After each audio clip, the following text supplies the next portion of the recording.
Good morning and welcome to the UCCS Virtual Town Hall. This is our first virtual town hall, so thank you so much for joining us right now. I want to send a warm welcome to more than 600 of you who have signed up for today's town hall event. That's students, faculty, staff, community members, even members of our CU Board of Regents have joined us today. So thank you all of you for taking the time this morning to be part of our town hall. My name is Chris Valentine. I'm the Assistant Vice Chancellor of Marketing and Communications here at UCCS, and I'll be your moderator today for this town hall. So let me give you a quick overview of what we're going to do in the next hour to hour and a half. We have some presentations from four of our senior leaders. Chancellor Venkat Reddy will say a few words, followed by Provost Tom Christensen. Carlos Garcia, our Interim Vice Chancellor of Student Success, will speak, followed by Chuck Litchfield, our Vice Chancellor of Administration and Finance. Once those are complete, in about 30 minutes or so, we'll be open for questions. We have a number of questions that have been pre-submitted that we'll start with, but at the bottom of your screen, there's a link for you to submit questions. So during the presentations or once the questions start, feel free to type in your name and a question you may have for directed to one of the folks or to the general panel, and we'll field that as well for you. So. Being that this is our first virtual town hall, I'm going to ask for your patience with any technology challenges. We have a great team working behind the scenes right now to make sure everything's working great, but in case somebody does freeze up or falls off, we'll do our best to get right back online as quick as possible. And as you'll be able to see, we're all working from remotely. We're working from home. So please apologize in advance if you hear a dog barking in the background or something like that, but we're monitoring our work from home directions here. So. Our hope is to do more town halls like this. So during the town hall, if you have feedback for things that you'd like to learn more about in the future, things that we could do better, please let us know. Just type that in the comments and questions form there. We'll capture those. But we look forward to doing these on a regular basis, every month or so over the summer to keep you up to date on what's going on. So. That's all the housekeeping stuff I have for right now, so we're going to dive right into our program. So I'd like to introduce Chancellor Venkat Reddy to get us started. Chancellor? Thank you, Chris. Good morning, students, faculty, staff, and regents who have joined us. Thank you for tuning in to our very first virtual town hall session. This is the first time I have been able to speak with you face-to-face in a while, so I appreciate that you are here, and I hope you're doing well. Our nation, state, and we here at UCCS face serious challenges from the global pandemic caused by COVID-19, also known as the novel coronavirus. This extraordinary situation challenges our core values that we hold so dear: student focus, integration, innovation, collaboration, inclusive diversity, dynamic responsible growth, and integrity as we navigate these challenging times. During this moment of uncertainty, I understand the stress and anxiety many may feel, and yet I have great faith in our Mountain Lion family. I'm confident that we'll get through this together and demonstrate our capacity to surmount every challenge. Safety is and continues to be our top priority.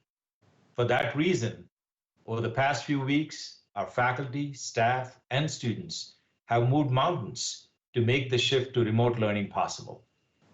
As we continue to figure out the best ways to respond to the unprecedented impact of this historic pandemic, I would like to thank all of those who have gone above and beyond the call of duty to ensure the health and safety of our students, faculty, and staff. I'm very proud of all the work the incident management team, including cabinet members and deans, which comprised of over 50 individuals, has done to ensure that we are making systematic and thoughtful decisions. Their spirit of compassion and collaboration has been on full display as we work hard to assist students who have been impacted. I'm staying in touch and seeking advice from faculty, staff, and student governance leadership as we navigate these uncertain times. Allow me to thank our Board of Regents and our President for their leadership and support during these trying times. I want to recognize the large contingent of faculty and staff who are helping us keep our core educational mission intact as much as possible by making the transition to remote and online classes, further protecting the well-being of all. I've seen our faculty, staff, and students do so much to be proud of. Our faculty are finding creative, innovative solutions to move in-person experiences online. For example, our chemistry and biology students are using three-dimensional virtual labs to carry out experiments. Our nursing students are practicing patient care through telehealth appointments. They're preparing themselves mentally and emotionally to enter a workforce where their skills are needed more than ever.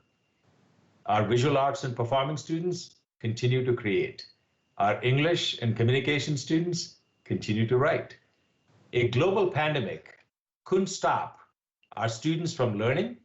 It couldn't stop our faculty members from teaching and conducting research.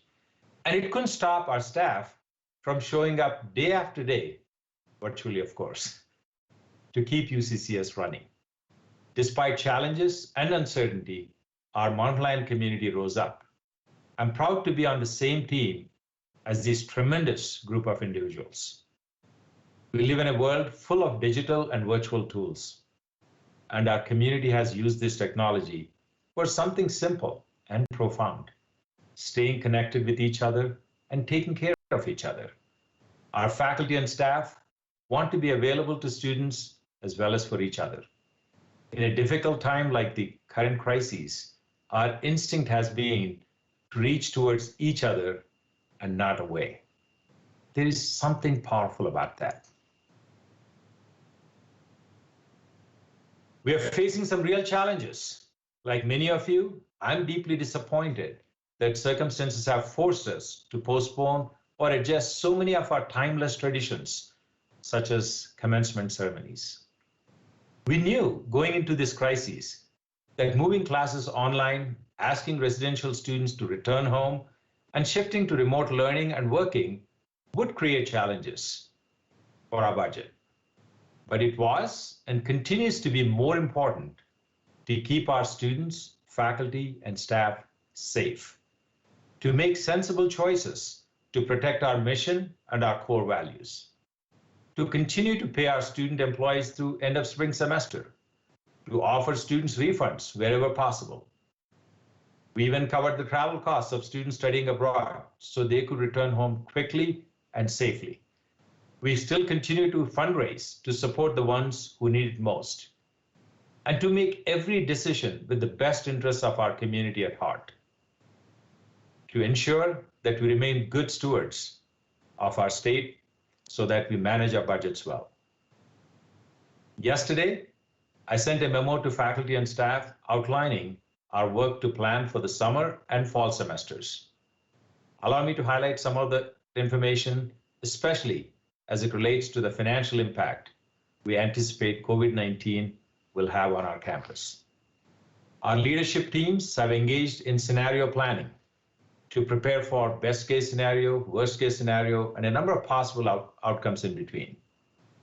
Our analysis shows that we could be facing a shortfall of over $6 million at the end of this fiscal year. Depending on the level of state funding, enrollment numbers in the summer and fall terms, and academic delivery mode for fiscal year 2020-21, the impact to our budget could far exceed the 2019-20 budget deficit. There is a great deal that we don't know and cannot predict about the spread of COVID-19 and the impact it could have on our financial standing. But we can make some assumptions pretty safely. Colorado's state revenue forecast shows it'll be down $3 billion from the governor's original request. Therefore, we can anticipate that we will receive less state funding in the fall than we expected.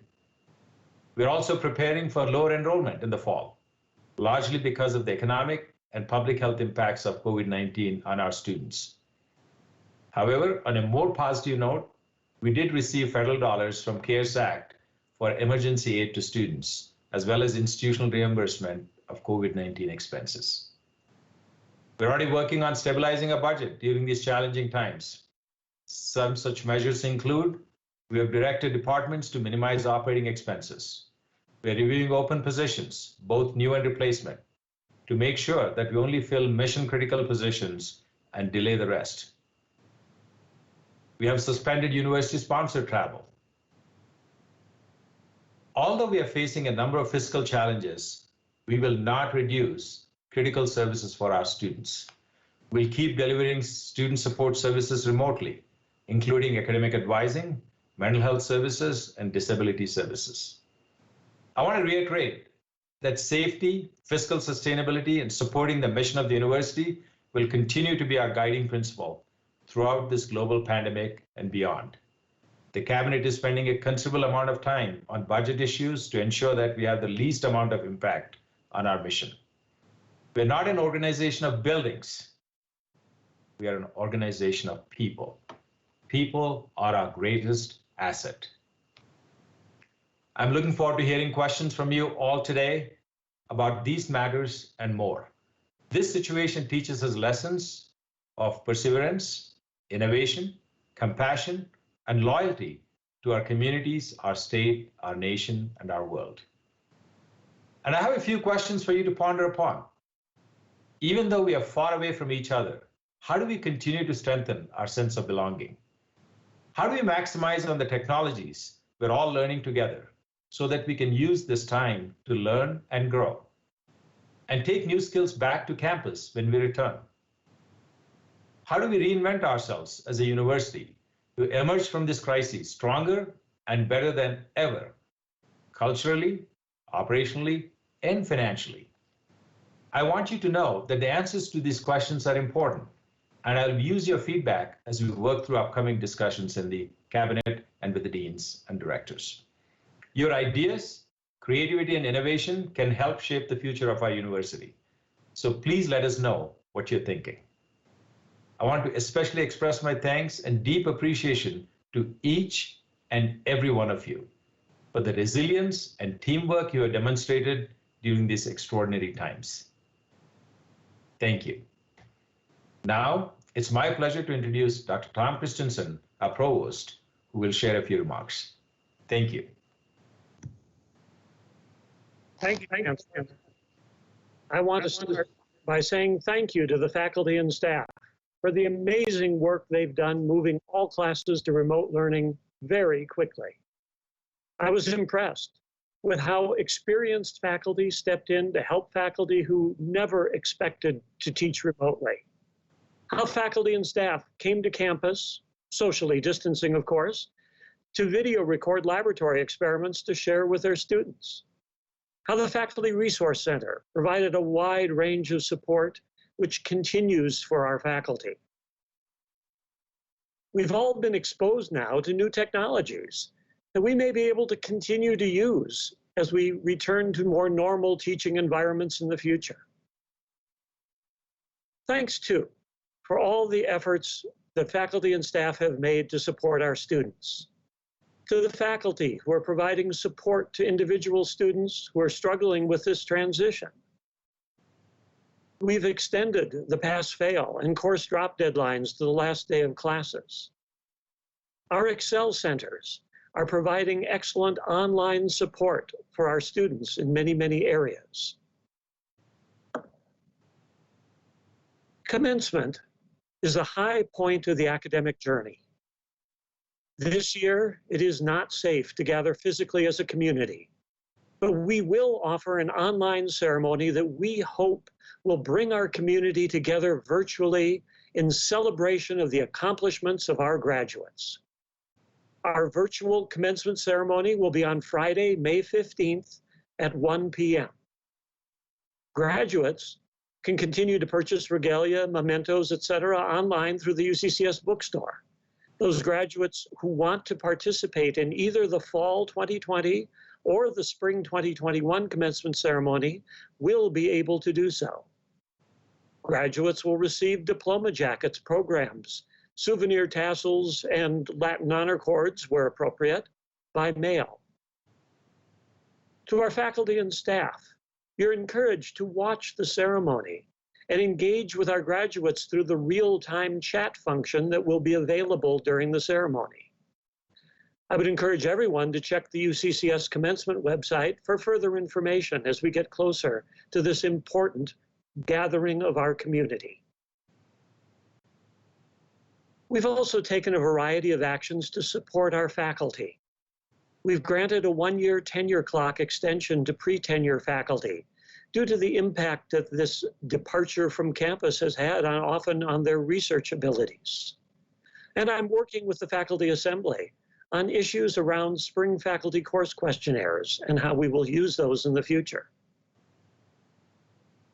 We've moved our summer classes to a remote format due to continuing safety concerns for our students, faculty, and staff. While we still hope that many fall classes will be on campus, we continue to closely monitor the situation around Colorado and the nation as we begin to move out from restrictions on gatherings of people. In these difficult times, we remain dedicated to our mission of providing high-quality education, research, and service to our community and the state of Colorado.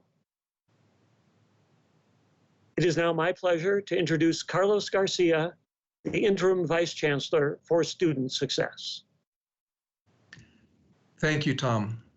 On the student services side of things, we began dealing with coronavirus issues in early February, before the U.S. had begun seeing much COVID-19 activity domestically. We realized that this could impact the campus when our International Affairs Office began tracking the virus overseas. We were concerned about how this could impact our study abroad and our national student exchange programs. As most others began to learn about coronavirus's impact in Asia and European countries, the International Affairs Office was already in contact with our students studying abroad and began monitoring host countries' reactions. We had students in South Korea, we had students in Europe, and in other countries. We initially began advising our students to return home, but this quickly turned to the cancellation of programs and efforts to bring our students home. As the Chancellor mentioned, we provided financial assistance to those who could not afford to return home, as well as those who could not get refunds from their program sponsors. On campus, once we received social distancing guidance from our county and our state health officials, we began postponing and then canceling events campus-wide. We canceled performances, banquets, seminars, and all other events.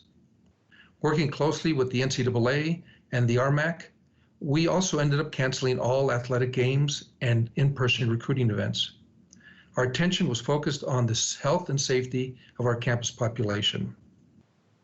Our Student Wellness Center began to prepare for the possibility of having our first COVID-19 case on campus. Our campus health leaders, Stephanie Hannenberg and Billy Joe Baptiste, were in constant communication with the El Paso County Health Department. The Wellness Center soon began to receive self-reported cases of COVID-19, none of which were confirmed.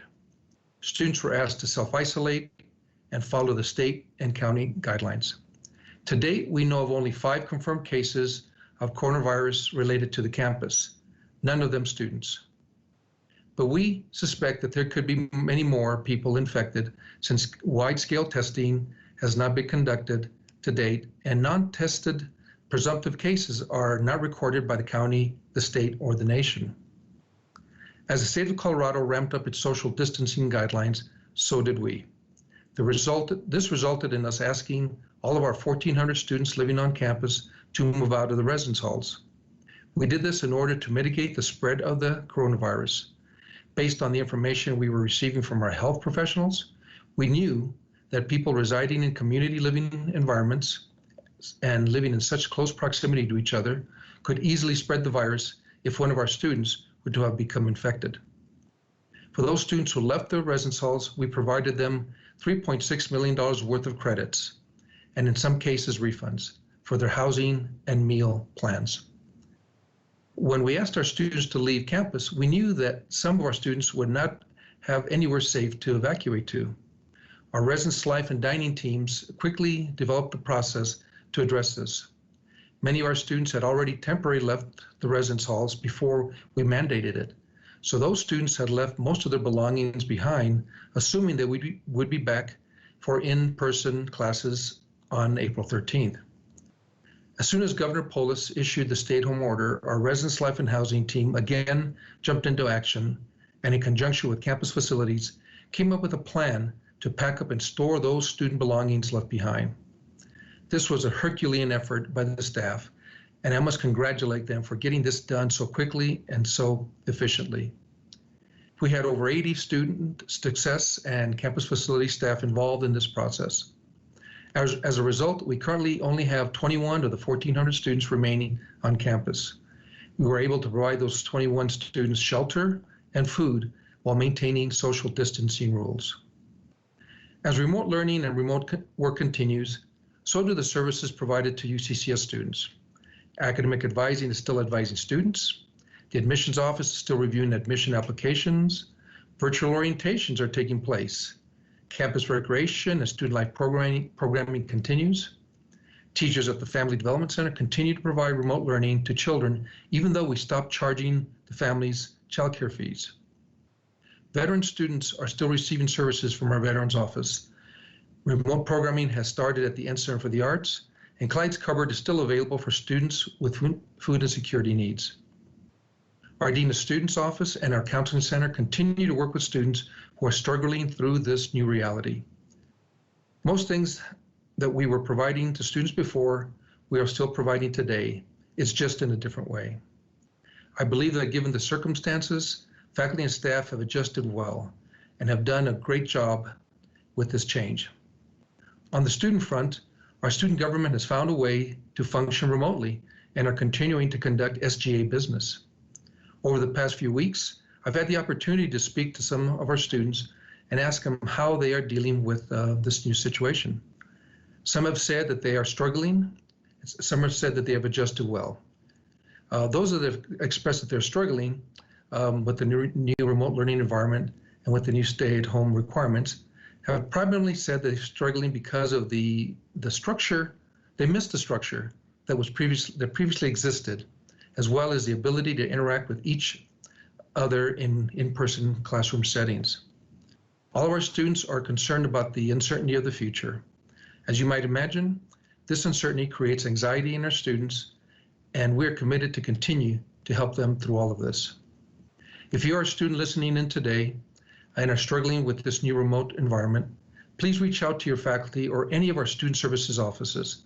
They are still answering the phone, they are still checking their emails, and they will do everything within their power to help you get through this. But what I've heard mostly from our students is that they appreciate the efforts being made by all of us to keep them informed and appreciate our efforts to try to make things as normal as possible for them. Everyone had to adjust very quickly to remote learning and remote working, and we know that making change quickly is never easy. Change is difficult even when it is properly planned, and even more difficult when it is thrust upon us. I want to thank all of you for making the adjustment to remote learning and working, and most of all for caring about the success and well-being of our students. I will stop there and turn it over to Vice Chancellor for Administration and Finance, Chuck Litchfield. Thank you. Thank you, Carlos.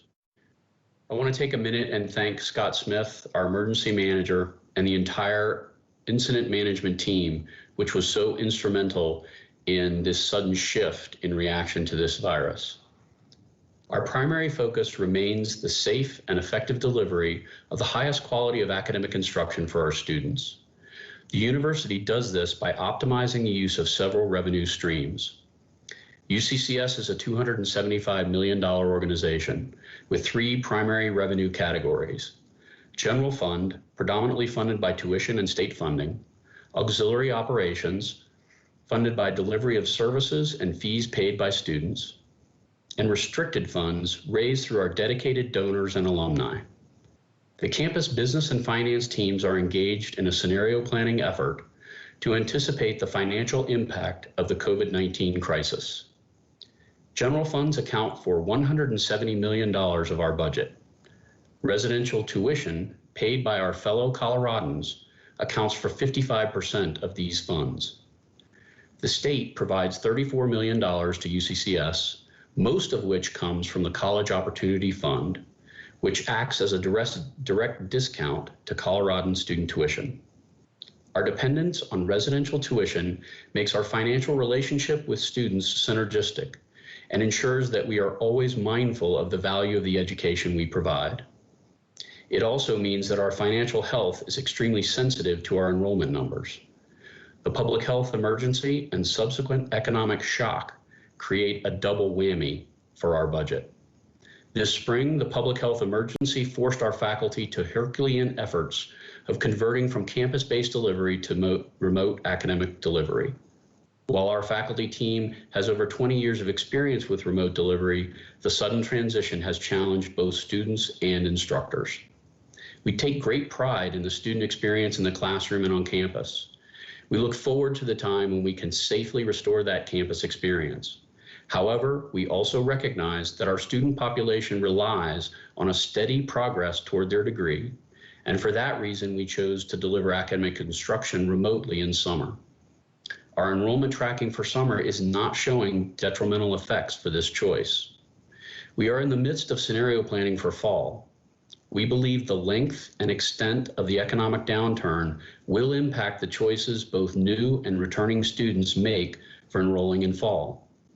Our CU regents are sensitive to these issues for Coloradans. We also recognize that the public health situation may influence student decisions.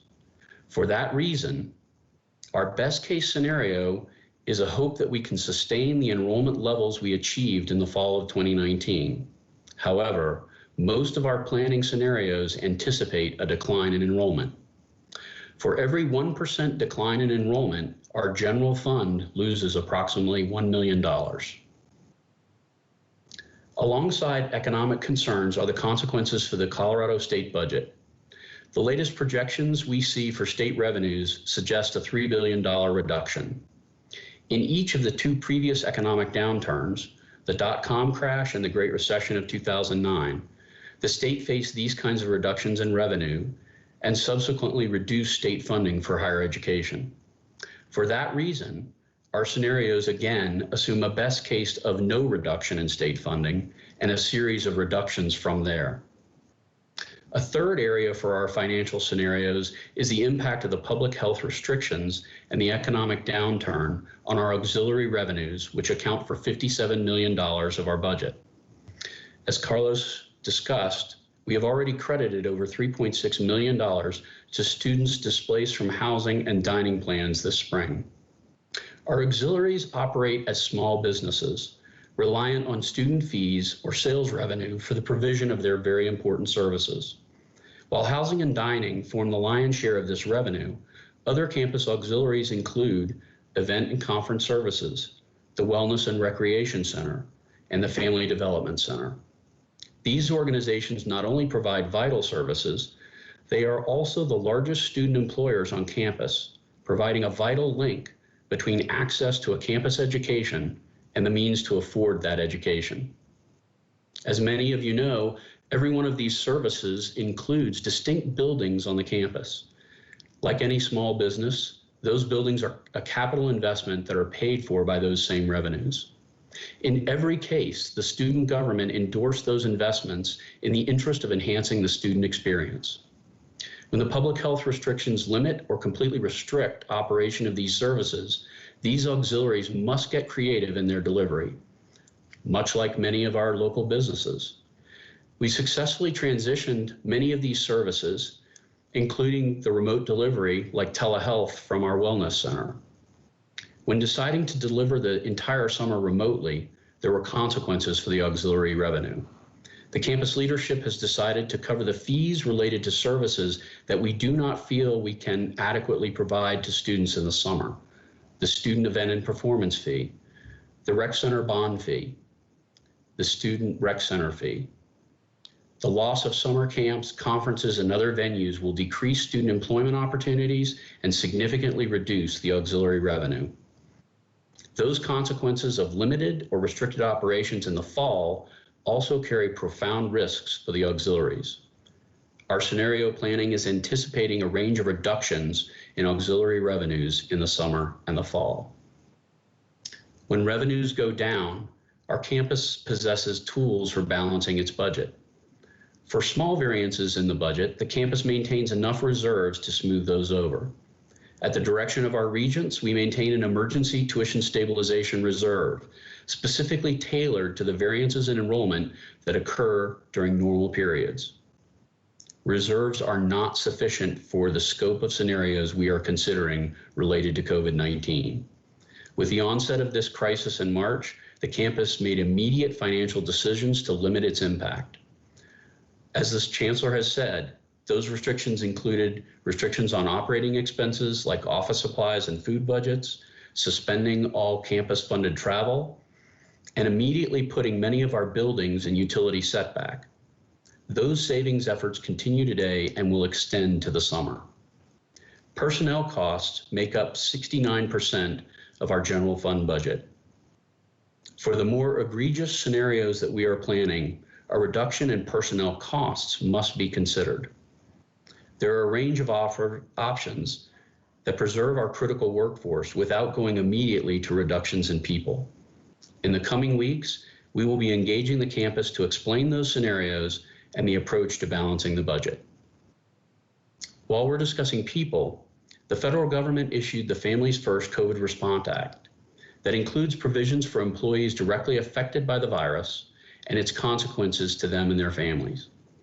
There are provisions for emergency paid sick leave and for expanded FML for childcare. There is more information available on the HR COVID website, and we have several experts here today to answer questions. These are extraordinary times with challenging consequences for our students, our staff, our faculty, our local community, the state, and the nation. We remain committed to responsibly and safely delivering the best quality academic instruction to our students and doing our best to preserve the strength of our Mountain Lion family. Thank you for your attention today, and I'd like to turn it back over to Chris for questions. Thank you, Chuck, for that. We expected to spend about half an hour on presentations, and we're right at 32 minutes, so great job. So we're going to dive into questions right now. We've had dozens of questions submitted to us prior in the past week or so, and then we're also getting questions that are coming through the live thing. So I can encourage you to continue to submit your questions live there, and we will get to those here in just a couple minutes. So in addition to the four gentlemen who just presented to you, they're part of our panel of folks who will be answering questions. I have a few other people, so I'd like to introduce real quick, who are on the panel. So if you have questions directly for them, you can address those now. So we have Martin Wood, who's our Senior Vice Chancellor of University Advancement on the panel. Charlie Sweet, who's our Vice Chancellor for Strategic Initiatives. Jennifer George, our Senior Associate University Counsel. Harper Johnson, our Assistant Vice Chancellor for Information Technology and Chief Information Officer. Laura Alexander, our Assistant Vice Chancellor and Chief Human Resources Officer. And of course, I'm your Assistant Vice Chancellor of Marketing Communications. I'll be happy to address communications and marketing questions. So, with that, let's dive into some of the pre-submitted questions. So the first question I have is for the Chancellor. We had multiple questions submitted regarding the potentials of layoffs and furloughs. So I ask you can please address that topic and include some of the plans that are in place to prevent furloughs and layoffs if possible. Thank you, Chris.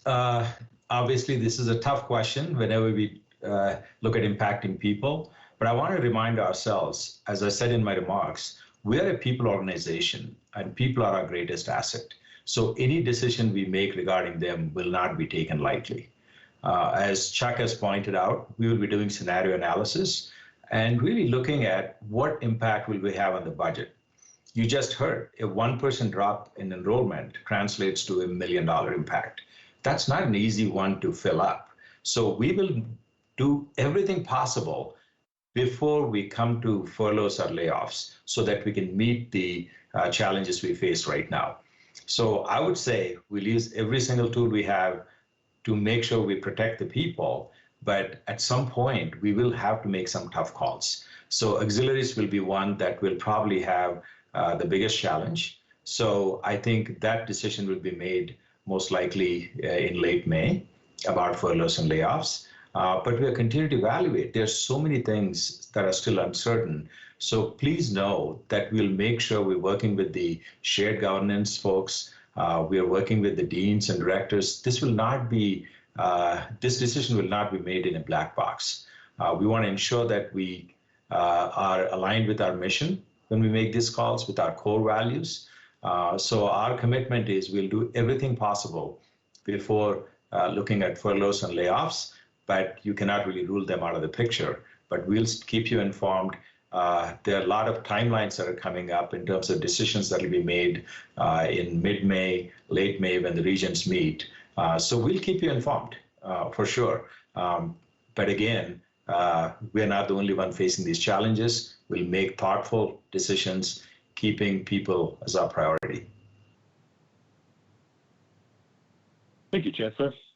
We also had multiple questions talking about returning to work. So lots of folks who work on campus are wondering about when can we return to work. So I'm going to address this to Chuck Litchfield. So the questions include when we'll be able to return to campus. So what are the markers that you're looking at to make that decision? And when we actually do come back to campus, what might it look like? Boy, you give me the $64,000 question. Thanks, Chris. So first of all, I'm gonna start with the markers because I think those are some of the most important thing. As most of you have heard, as the governor has talked about this staged implementation of recovery, the campus will follow a similar pattern of a staged recovery. And the thing that will drive us mostly on that is the way that the public health restrictions and orders come from both El Paso County and from the state. Everything that we will do in bringing people back to campus will be guided by making sure that we can safely provide a workspace and a learning space for those folks. And that'll be guided by those public health orders. Our second marker will then be how do we feel about the quality of the academic delivery that we intend to provide? We want to maximize that. And so that will be the second planning factor for us. The last piece will be taking a look at those public health restrictions and limits and determining which auxiliary services will be campus-based, which ones will continue to be supported remotely, or where there may be a combination of those things. In terms of when, I don't think we're ready to say when, other than to say that in this phased implementation, we'll be following a lot of the actions that the state takes and then bringing people back to campus when it aligns with the guidance that we're getting from the governor's office and from El Paso County. My hope is that we are having people gradually returning to operations over the course of the summer, and that this public health emergency begins to wane and our ability to respond to any resurgence increases, so that we can look toward fall in a closer return to what we would consider normal. So I think that pretty much covers the three parts of your question. Thank you, Chuck. So Chuck kind of alluded to fall there, so I'll leave this question for the Chancellor. So lots of conversation and questions about what dictates us returning in the fall. I know there are a number of options out there that people are looking at. So can you talk a little about students and what that would look like returning to campus this fall semester? Well, I said safety is our top priority, so that's going to be the driving factor. I want to tell our students, I want to see you on the campus as soon as possible.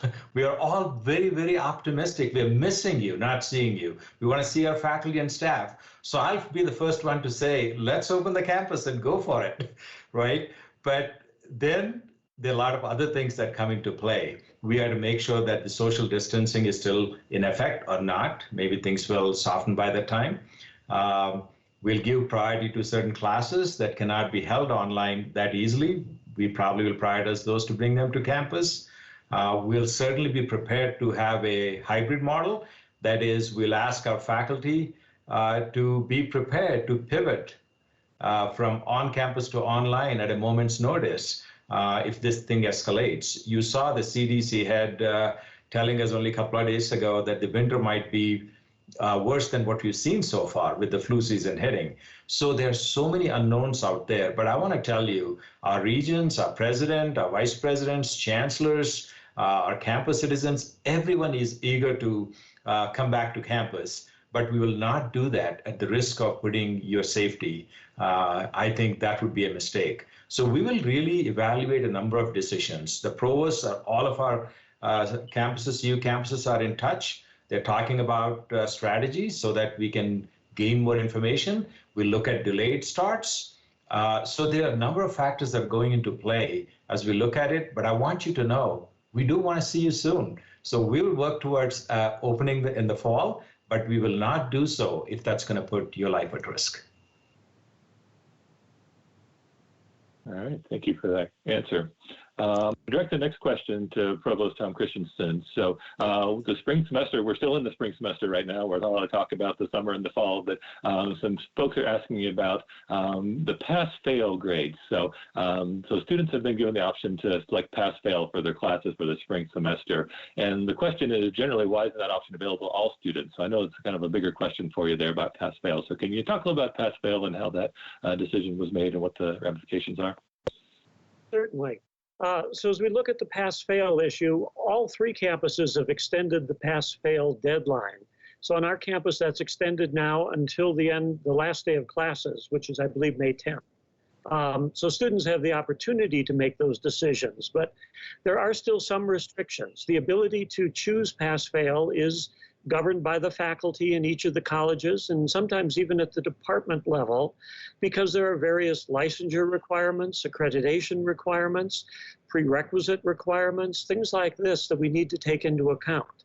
So several of the colleges have loosened up some of their pass-fail requirements. Others are examining that now.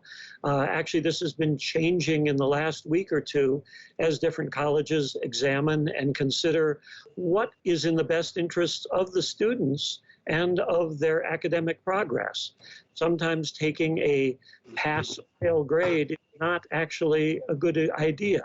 So we're strongly encouraging students to work with their advisors and to see what options they have available and what makes the most sense for them. But as I say, this is in flux, but we're trying to keep the interests of our students at heart.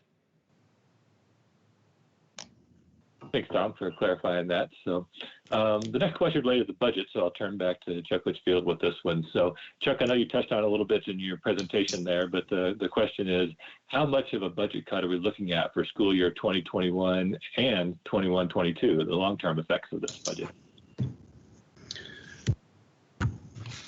Yeah, thanks for that question, Chris. So first of all, let me talk about how we're going to close out our fiscal year this year, which is fiscal year 20. As we've talked about, we had some unexpected expenses associated with reacting to this crisis, and that's going to create a budget deficit both on the auxiliary side and on the general fund side that we will have to deal with. We believe that budget deficit could be on the order of $6 million. And we believe that the use of some of the institutional funds related to the Federal Relief CARES Act could be used towards some of those, and that we would use some of our reserves in order to smooth that over and balance out the fiscal year. With regard to fiscal year 21, which is our academic year 2021, that's a lot more complicated question. And the scenarios, as I talked about in my remarks, have a number of factors that are being considered. There are three primary areas that will drive the final budget bottom line for us. It will be enrollment and the impact on the general fund. It will be the decisions that the state makes regarding the funding that they provide to higher education. And it will be the impact of limits and restrictions on auxiliary operations and what we can and can't deliver. In broad terms, those scenarios look something like when you collect up all those variables, look something like a 5% reduction in our revenues, a 10% reduction in our revenues, and a 20% reduction in our revenue.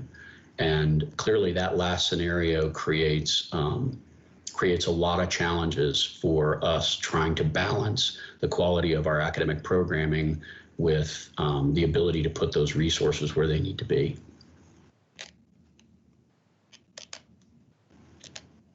All right, thanks, Chuck. The next question came in about commencement. So, Provost Kristin, I know you spoke briefly about this in your remarks. So, the question is, support for students by faculty and staff is one of our paramount strengths of the campus community. Can you talk briefly about the efforts that are being made to include faculty and staff in the spring commencement? You mentioned the live chat, but talk a little more about the other options, folks. Yeah, in addition to the live chat feature, which everyone can participate in, some of the colleges are doing various things. A couple of the colleges are putting together their own videos to share with the students. Faculty will have opportunities there, faculty and staff, to participate in those videos. Others are doing various ceremonies that they would normally have done on campus, and they're moving those ceremonies online. Some of the faculty are directly reaching out to the graduating students and offering them good wishes and extending to them the hope for their success as they move on to the future. So we'll see some of those direct communications coming as we get closer to graduation as well. So a variety of things. It will vary by college, but actions being taken to make sure that faculty and staff are included in this important recognition of our students. Thank you, Provost. It's an important event coming up, and exciting we can all be a part of that as best we can. Chuck, I'm going to come back to you with one more question about getting back on track. So the question is, will there be a task force or team of campus stakeholders created to strategize a kind of a crisis recovery plan? So I know we've talked about that earlier, so if you could address that, please. Just make sure I'm unmuted here. Yeah, thanks, Chris. That's an important question. Yes, the short answer is that we are putting together a recovery team. In fact, the meeting we had right before the town hall was a cabinet meeting where we were going over what a recovery team would look like and who would make that up. It would include community partners. It would include our shared governance groups from campus, as well as a number of experts, both from our faculty and from our staff, to help us think about how we respond to the changing environment, because we're fairly certain that the next academic year is going to be filled with circumstances and ways of operating that we really didn't anticipate when we entered into the academic year 1920. And so that team will be put together. Right now, between the constituent stakeholders and the number of experts that we're bringing in, that team's likely to be about 20 folks.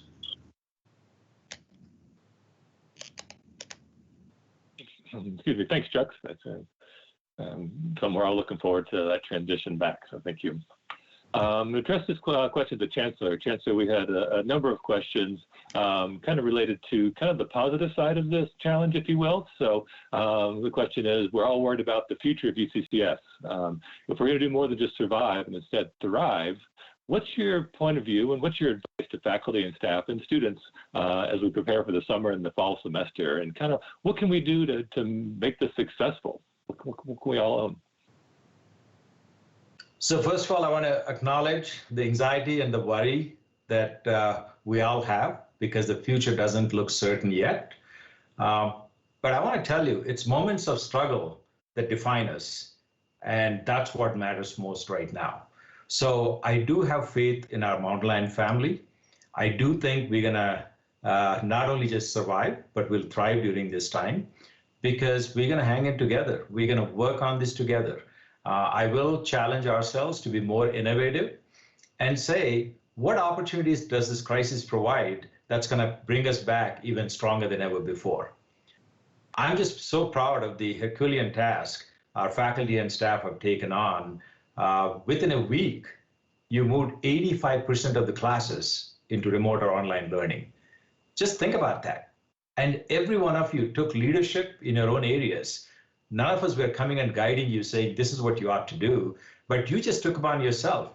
And that's the spirit, I think, that's going to continue to allow us to thrive in this case.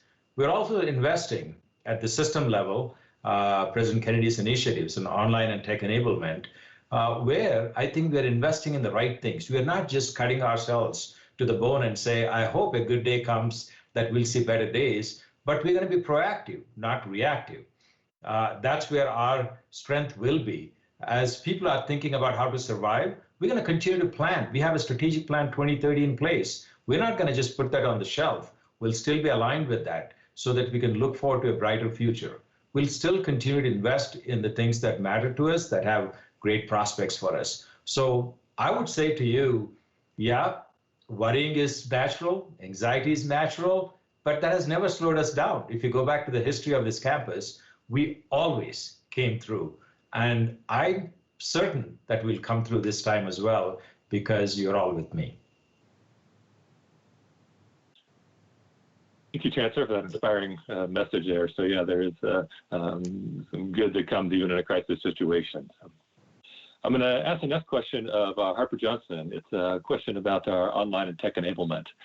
So we've all seen President Kennedy and the CU Connections talk about our transition at the system level to online and tech enablement. And if you read, Harper has a unique role now where he's a dual role as working at the system level, online and tech enable, as well as continue to be our campus administrator of IT. So Harper, can you give just a short summary of what's happening with online and tech enablement? Certainly. Thank you, Chris. Another President Kennedy, John F. Kennedy, once said, "Change is the law of life. Those who look only to the past or present are certain to miss the future." And I think, as Chancellor Reddy pointed out, we are continuing to invest in that future.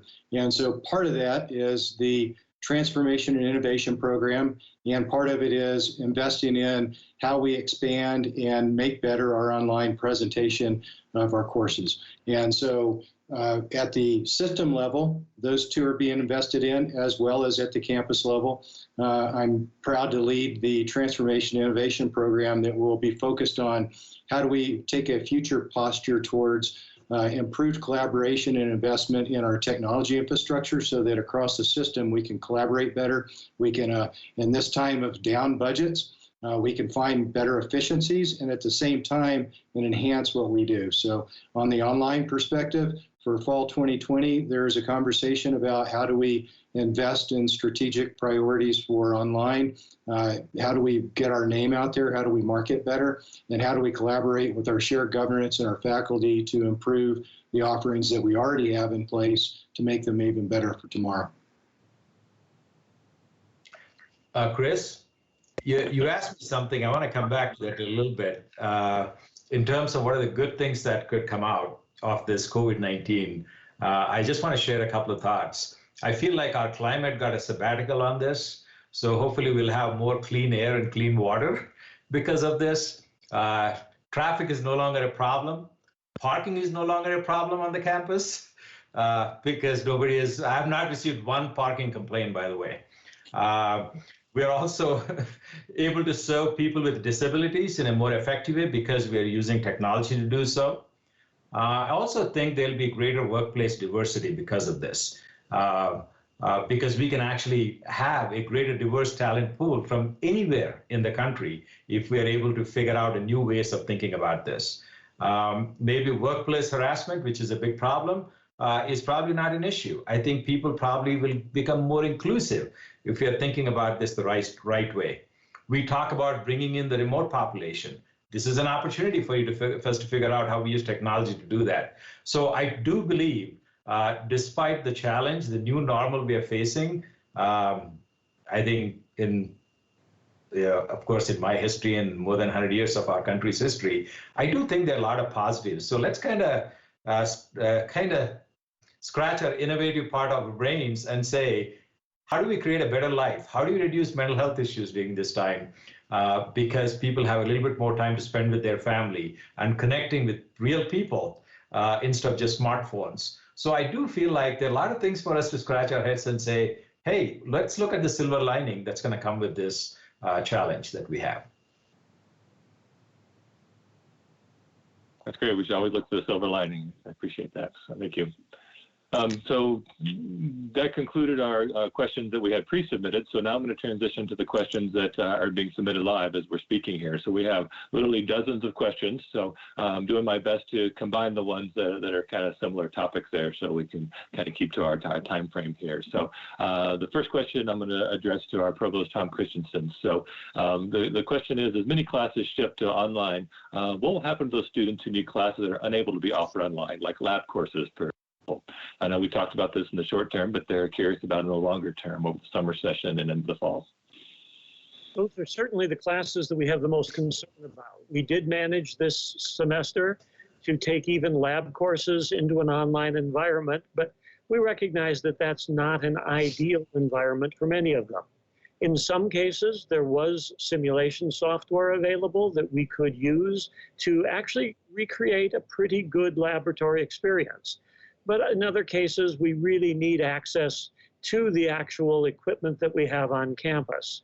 So one of the things as we look at fall semester is to look and see what is our ability to continue to offer those classes in particular in an on-campus environment.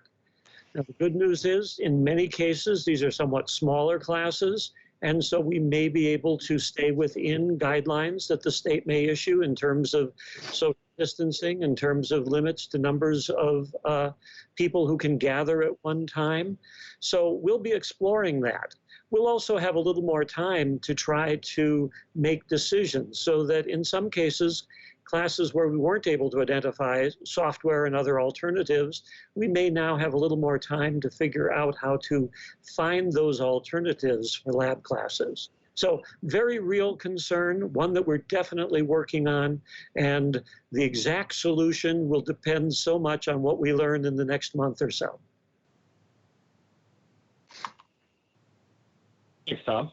So I'm going to address the next question to Garcia. This is a specific question about the Family Development Center, and the writer is curious, what impacts this will have on the Family Development Center.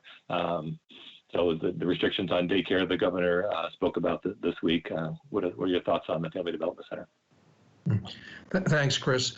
Well, we're going to need to study those best practices and guidelines that have been issued for child care centers to see if any of those are going to be able to help us make a decision on whether we can open even in the summer. We'll have to, as I said before, keep safety in mind. Can we safely provide child care? We know that the younger population is more resilient in handling the virus, but we do have adult teachers and adult students working in that environment. So we have to weigh all of those things and then come up with a decision on whether this is something that we can accelerate or whether it's something we need to continue to pause on and make a decision later on. All right. Thank you for that update. To go back to Tom Christensen with this question here. So from a student. So for professors who have said they will not allow incomplete grades on their syllabus, and since many colleges do not offer the pass-fail grades, are there any exceptions for students who are directly impacted by the COVID-19 and maybe have fallen behind in their classes due to illness or family illness? I would certainly encourage students to work with their faculty. I have been encouraging faculty to allow to be a little more flexible in what their syllabus may have originally said.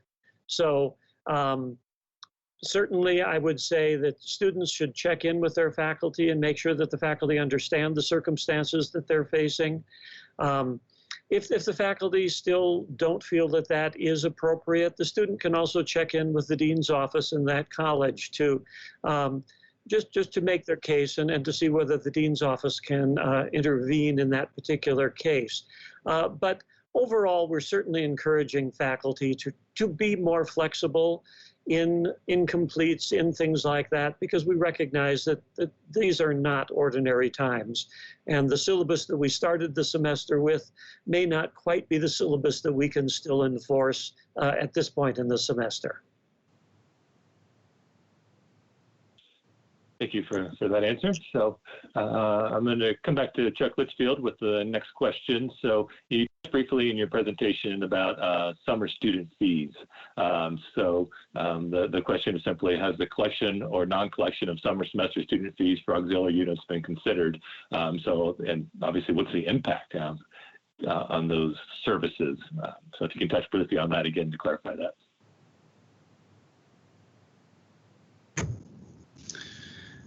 Sure, Chris. So the summer fees, the consideration at the leadership level for the summer fees really had to do with a conversation that was very different from spring. And that was, if we make a conscious decision to go into a semester with a certain type of delivery and a certain level of operations on the campus, what are the things that we think that that we can deliver to the students that still enables them to have the experience and to realize the benefits of a high quality academic program? And what are the services that for all intents and purposes we feel like we cannot provide? And so that really was the guiding principle in the decision. And so the 3 fees that will not be charged for the summer really are student direct participation fees, for which we will not really have programming. One is the student event and performance fee. The other is the rec center bond fee. And the third is the student rec center fee. Even though there will be some remote delivery of programs that these fees originally covered, we don't feel like we can enter into the semester able to deliver what those fees would normally provide. In terms of the impact to us, there's a budgetary impact for that. And we have to make allowances in our budget in order to be able to cover the expenses for those things. In particular is the rec center bond fee. That's a debt service fee. It's like paying the mortgage on your house. And so those are fees that debt service is something that we always have to pay, regardless of whether we can open the doors of that building or not.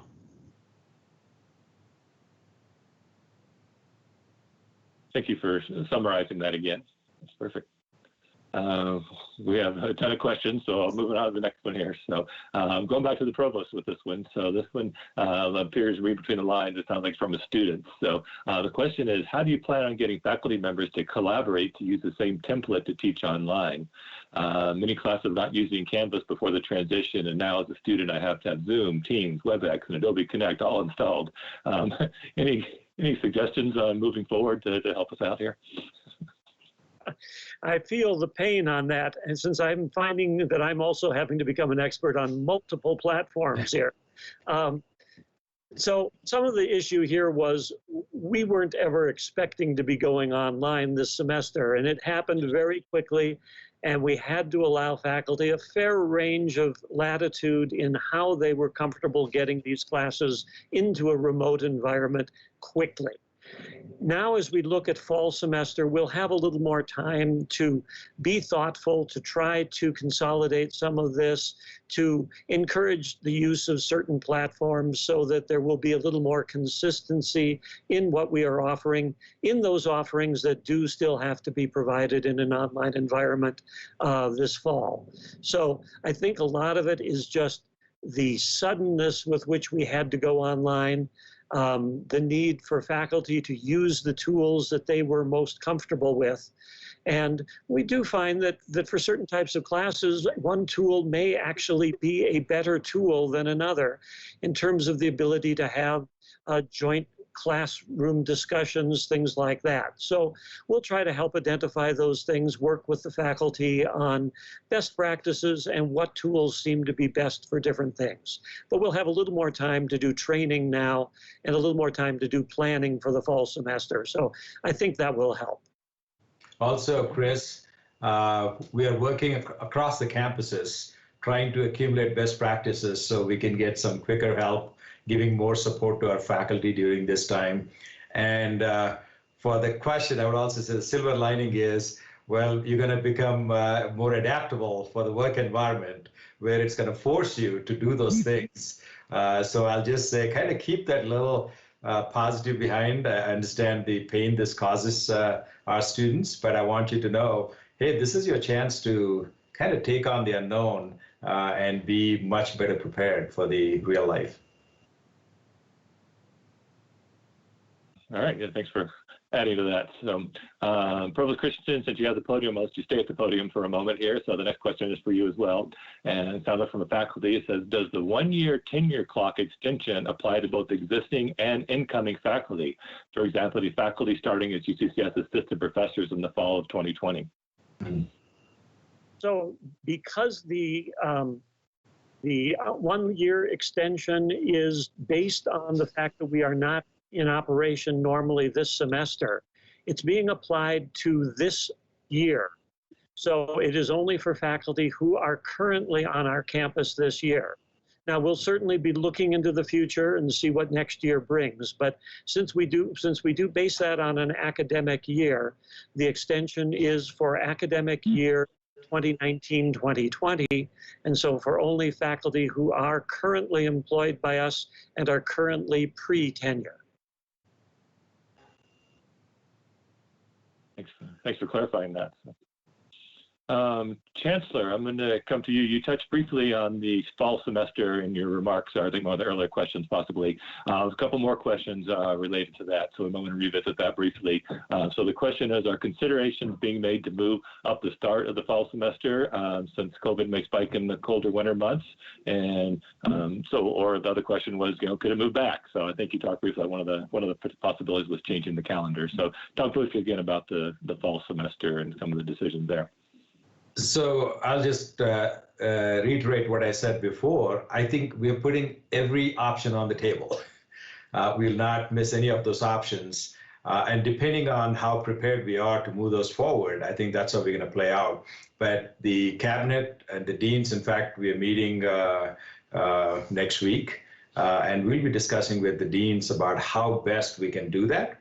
There may be, I think we need to have a wide range of options. We should not think about just one solution fitting all the issues. So this could even vary by college, for example. So we'll be open to that as well. Our ultimate goal really, Chris, is to make sure that the students continue to get the education and are on track for graduation. Again, I'll repeat. Safety is our top priority. Keeping that in mind, we will definitely have that aspect as well. And we'll work very hard to give you as quick a notice as possible. So as early a notice as possible as to where we are going. Thank you. So Chancellor, I'll have you stay at the podium here. The next question is for you as well. We talked briefly about the timeline, but the question is, will tuition increase for the fall? If so, by how much? I know that decision is being made, so can you talk about that process with the regents?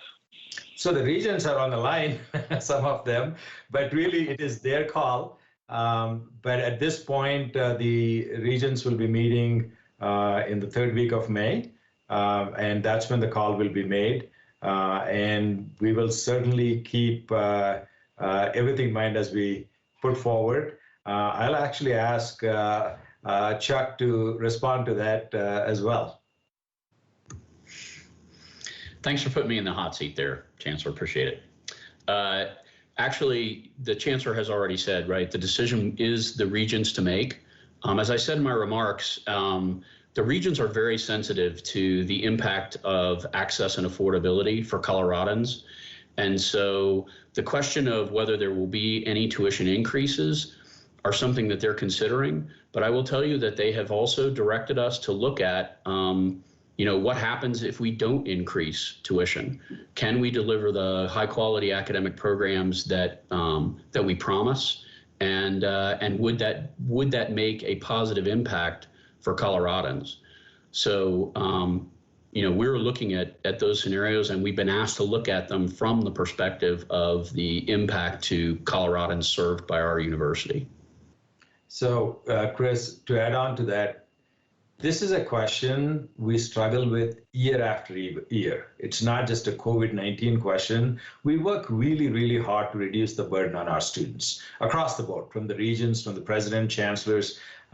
We always work on how best to reduce the load on the students. But there are also implications of what happens when tuition doesn't go up, right? I mean, we may not be able to hire the best faculty and staff. We may not be able to offer the most innovative programs out there and keep our students up to date. So it's not like we like to increase tuition. If I had my way, I wish we had no tuition at all, so that we can support all our students. So this is not something we take lightly. We struggle with this year in and year out, and COVID-19 brings a bigger dimension to it. So I have full trust in our regents that they will make the call that serves the best interest of our students. That's perfect. Thank you.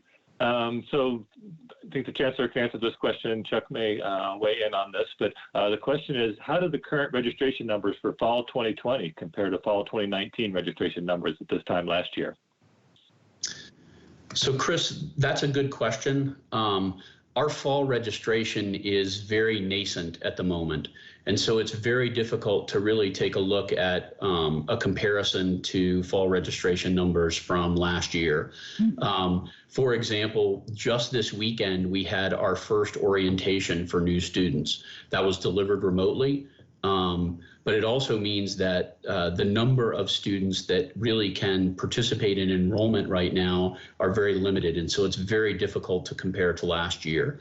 It is down, but it's not dramatically down. But again, since we've only been open for fall registration for approximately 2 weeks, it's really hard to make a call right now.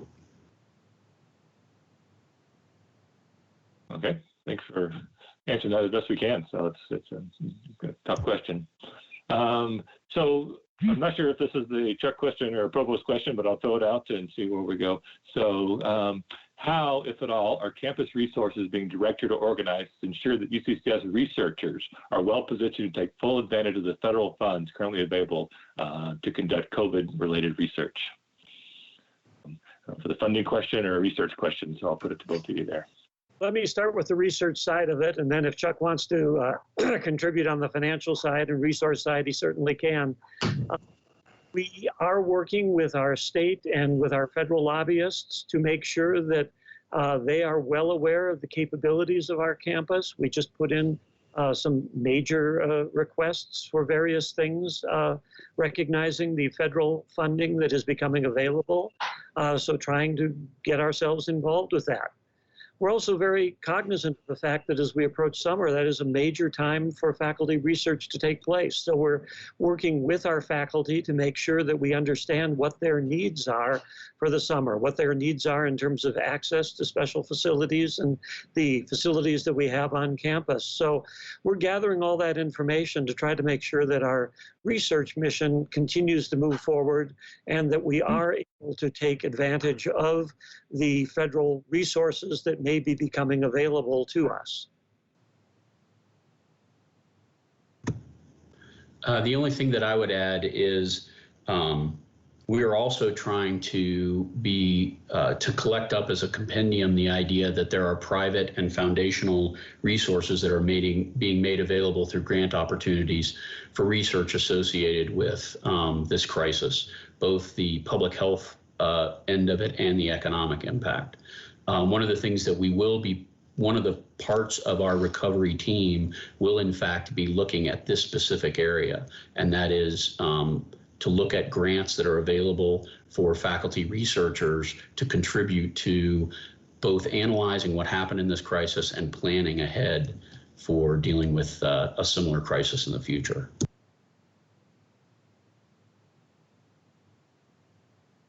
Perfect, thanks. Just a comment, someone noted that they want to say thanks to the cabinet for doing this. It's been very helpful, so I appreciate everybody. This is a relatively individual question, but others probably have the same question. This individual didn't get a name, but they're getting married in the near future. So whoever submitted the question, congratulations on your upcoming wedding. But they're curious, so this is a question either for Chuck or for Laura possibly. In the event we are furloughed, will the university keep our insurance active? So a real personal question. So Chuck, you want to start maybe, or defer to Laura? Actually, because I've handled so many questions, I'm going to do a shout out, and I'm going to let Laura log in here and talk a little bit about those impacts to benefits.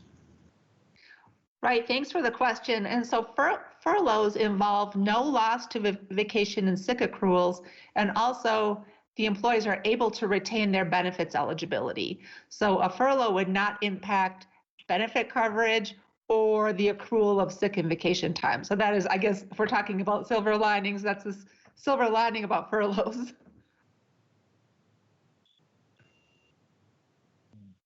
All right. Thanks for that, Laura. I appreciate you jumping in on that one. So I'm going to jump to Carlos Garcia. So this is a question that you may ask part of, and then someone else may help with this one. But the question is, so what does all this mean for the Int Center and the new Hibble building? So Carlos, I know we've had a lot of meetings this week about the Int Center. So if you want to talk briefly about that, and maybe the Chancellor can weigh in about the progress on the Hibble Center. So. Okay, thanks, Chris. Yes, you're right. We've had a variety of different meetings on the Hibble Center. It has been impacted considerably because it had to cancel shows that were already booked. Tickets had already been purchased. Audiences were already being expected. So there was quite a bit of impact for the Int Center for the Arts. So again, with any event on campus, we have to make sure we're following the social distancing guidelines that are provided by the state and the county. So we're still trying to figure out what does that mean for us. And I'll give an example. If we wanted to have, if we were allowed to, and wanted to have an event in the Shockley-Zalabach Theater, does that mean we could only sell every 5th seat or every 6th seat? And if that's the case, is that financially feasible to do that? So there are still a lot of unknowns when it comes to the Int Center. Now, the Int Center also has taken some leadership around the arts community to bring some folks together to talk about what does the future look like for arts in Colorado Springs and in the region. And so I really commend them on that. As it pertains to the Hibble Center, I'll either pass that one off to the Chancellor or to Charlie Sweet on how we're handling the Hibble Center. Charlie, do you want to take that on? I'll take it. So the Hibble Center is still scheduled to open for the university at the end of August, and we're still planning to move faculty in. I believe it's June 26th. We haven't changed. The construction proceeds. It's been delayed, but not delayed significantly. The first clinical day, the first day that Centura Health is going to see a patient in the Hibble Center is expected to be June 23rd. So far, not a significant impact to the Hibble Center, and it's exciting. The opportunities there are exciting. Thanks, Charlie, for jumping in there. So we're getting close to time here, so I still have a ton of questions, but so we're not going to be able to get to all of them, but let me get to 2 or 3 more here, and then we'll close the town hall out. So thank you all for sticking with us through this. So this is for Chuck and Laura again. So the question is about the Position Review Committee. So when will the Position Review Committee make decisions about job positions that have been culminated in searches or waiting to make an offer for mission critical? So you may just give a general description of the Review Position Committee and kind of some of the strategies there to clarify for folks. Sure. So and I'll invite Laura to come in, but let me just say that the mission of the Position Review Committee has been to look at the positions that are posted and that request to be posted, not from the perspective of whether we would cut positions, but simply from the perspective of what are the most critical to be posted and to try and be filled now, what could wait 90 days, let's say, or what could wait until early in the fall semester. The group has met 3-4 times in the last week. And when we conclude, we pass our information to the Chancellor. And then from there, we have been communicating out to various stakeholder groups, to the hiring managers about the status of their requests. Laura, was there anything you wanted to add?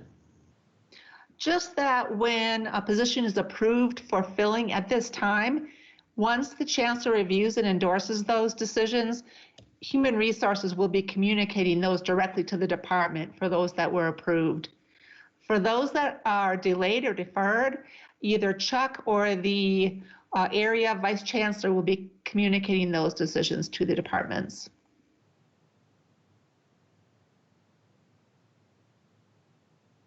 Thank you, Laura, for helping to clarify that. So we've talked a little bit about return to campus, Chuck, but specific questions when we need to revisit it one more time. So Chuck mentioned that the return to campus for employees will be phased. Does this mean we should not expect to return on May 15th? So just clarify that timeline, please. I think the answer is that for the broad campus community, they should not expect to return on May 15th. We have some essential services and a few critical services that we are continuing to deliver on campus. And as the governor's orders are kind of relaxed and we get some guidance there, we may start talking about some campus operations being restored, but none of those will happen before May 15th, and a full return to campus will certainly not happen by May 15th.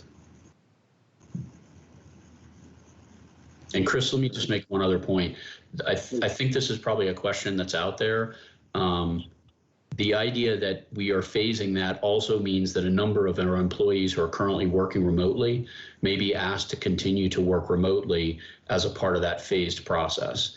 And so we're not going to just flip a switch and, have everybody return to campus. That's on everybody's mind. So Chuck, while you have the podium for a second, so they say, what do you believe to be the prognosis of financial support from the federal government to help offset the budget shortfall? So talk briefly about the federal stimulus. Well, so the first increment of that federal relief is coming to us in the form of a little less than $8 million. And we are required to split that. Half of it is emergency aid for students, and we will be putting out a process by which the students can approach financial aid to get access to that funds. That'll be direct disbursement to the students. The other half of that funding, which is a little less than $4 million, can be used for reimbursement of institutional expenses related to COVID. So that's the first increment of the federal relief. I think just like we've seen in the news where Congress has gone back and looked at a second increment of small business relief, we expect that the federal government at some point will deal with the issue of whether an additional stimulus package that could include higher education would be considered. I don't know what the specifics of that are, and I don't know what a time frame on that look like. But as I said, I think that there is considerable interest in engaging with Congress on the prospect that relief for higher education could be very useful to helping turn around this economic downturn. Thank you for explaining that for us there. So keeping track of time, I'm now going to get ready to turn this over to the Chancellor to share a few parting thoughts as we wrap this up. But Chancellor, the last thing we had is someone is very impressed with your tie, and in your remarks, can you let them know where they can get a tie like yours? So Chancellor, I'll turn it over to you to wrap up the town hall today. All right. I think just not this tie, but our bookstore has lots of goodies like these that we can wear a lot of UCCS swag. So if you haven't visited, I urge you to visit as soon as bookstore opens. So thank you for that. Well, first of all, thank you for your thoughtful questions, and thank you once again for the tremendous leadership and compassion you're showing each and every day. To give you a sense of our next steps over the next few days, one of the key areas we'll be working on is our financial scenario analysis so that we can make appropriate and sometimes difficult decisions for our campus. We'll be making these decisions in consultation with leadership groups on the campus. And I want to say we are committed to shared governance. And I really want to give a shout out to Dr. Mary Cousins-Reed, Corey West, JJ, and Philip.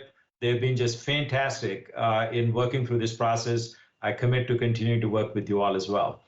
And we'll carefully evaluate how best to spend the federal aid dollars so that we can bring the campus back to a more stable environment and reduce the hit we take financially. We'll be working on a strategy for opening this fall semester for on-campus learning and working, but we'll be prepared to pivot if we need to. We'll be increasing our efforts to continue to build our online program offerings to build the strength and resilience of our campus. At that point, I want to let you know, we just launched the National Institute for Human Resilience under Dr. Chip Knight, and you'll be hearing more about it. And I would like to thank Lyda Hills Foundation, Lyda Hill, for supporting us in that effort. We'll continue to communicate with you regularly through these difficult times. I really want to call upon our alumni.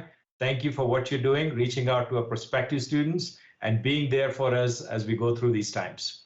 And most importantly, we'll continue to be there for you and our community, providing help whenever and wherever it's needed.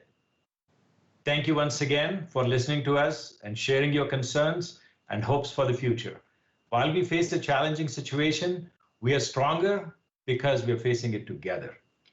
We have an incredible community of faculty, staff, students, alumni, and our community members. We'll get through this together.